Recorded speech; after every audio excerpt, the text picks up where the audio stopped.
Ils avaient été soudoyés par des politiciens et des hommes d'affaires très puissants, mais maintenant ils se sont indépendisés et libérés et ils contrôlent un trafic de cocaïne et d'autres drogues illicites. Ils contrôlent un trafic de munitions et d'armes. C'est un trafic très lucratif. Et ils font aussi un trafic d'organes.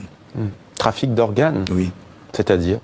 C'est-à-dire qu'ils tuent des gens et enlèvent leurs organes et les exportent vers l'étranger.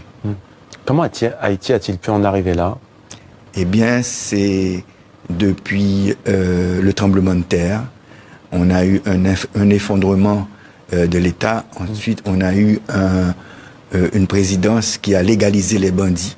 Et d'ailleurs, qui avait un slogan de bandit légal et qui s'est associé aux bandes armées et qui ont contrôlé le pays. La présidence, dites-vous, a légalisé ces gangs armés? Oui, c'est bien ça. Sous quelle présidence? Michel Martelly, l'artiste. Ouais. Pourquoi? Pour contrôler le pouvoir, pour avoir un pouvoir de milice qui contrôle le pays. Ça, Michel Martelly, ancien artiste, vous l'avez dit, il a toujours nié? Bon, il a toujours nié, mais les Américains et les Nations Unies l'ont mis comme un associé au gang et ont sanctionné. Le 7... Ils avaient